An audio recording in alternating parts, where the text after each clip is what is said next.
Nung sana sa day mo. Hello guys, this is Yan. Ug mao ni akong first ever video nga wa na mao pero yes na lang. Anyway, highway uban ko ninyo karon mag-sorry ta dari sa Thailand. Ubanon ta mo sa sikat nga Airplane Cafe here in Sakonnakhon, Thailand, which is the Sea Stars and Forest Resort. So mao ni yung mga sample shots.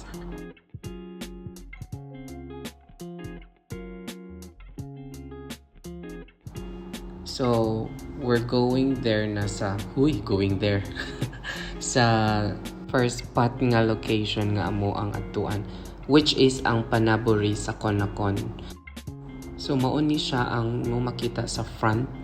Then, mas nice siya dari kung gabi, kay nice kay ang mga lights. And, pagsulod ni mo, mauni mo makita na siya mga pasabog ngayon ani. Aesthetic ang mga scene. And, look at the view. So naglakaw-lakaw ta dara, tapos wa ko na-inform nga ang sinog nga ako ang gisuot, murag mo flash siya. Pero yes na lang jud na. Para exposure lang.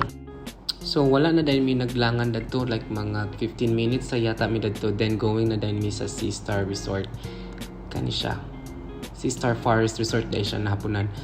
So mo na dahil siya ang entrance, 200 ang entrance, then pag sulod nimo mo na dahil siya makita. So 200 ang entrance, consumable na siya. Then na kay makuha dito sa sulod jud kana siya kana pasabog dara. Mao ni mong pilian sa imong 200. Na kay pilian dara nga shake ug kana sila. Isa ka shake na mga step 1, step 2. Basang step 1 katong mga shake, step 2 katong cake ug mga sushi kineme. So mo na so after na mo ato og kaon ni gawas na sad mi kay para magsakay sila mga rides. I don't know kung pila jud exact sa ilang mga price pero kato mo is free man. So nagsakay mi aning cable cart. Di ko sure unsa ngalan ani kay gilibre ra pud mi ani wa sad mi kabalo. Basta akong nag-drive ang akong kauban sa work, then nagluag pud ang ilahang basta ko di mo day so yun mag-voice over kung manog hangat nga wa ko kasabot. Pero mao na siya ang iyahang gawas, dara ka mo saka, dara din ka mo na og then magsakay ka og train. Kanang train ana nga time is free na siya. Pero usually katong last time nga ko pag ana is na siya bayad. So kanang train libuton ka ana sa area which is mga I think 20 minutes or wala na ba 20 minutes ang pagtuyo.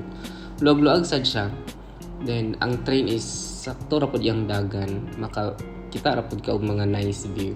So nice ang pag-adto na mo kay dili kay siya init, sakto ra kayo ang panahon, di ra kay siya makatantong lagom. So mo na siya niabot na mi ana. So mo tuig ikapoy mo ko So mo na siya nasa live pa live show dara nga TV, makita ka mo sa kadara ka sa sulod. Then after ana pakda mirese kaon na sa dayon taanin no mo na ni ato ang dinner, early dinner na mo siya. So mga around 4 PM na yata ni siya. Tapos nagstay mi dara murag 1 hour kapin. Basta lami jud kay pagtulon-tulon, basta libre guys. So kani siya guys kana tanan gasto na siya sa owners sa school.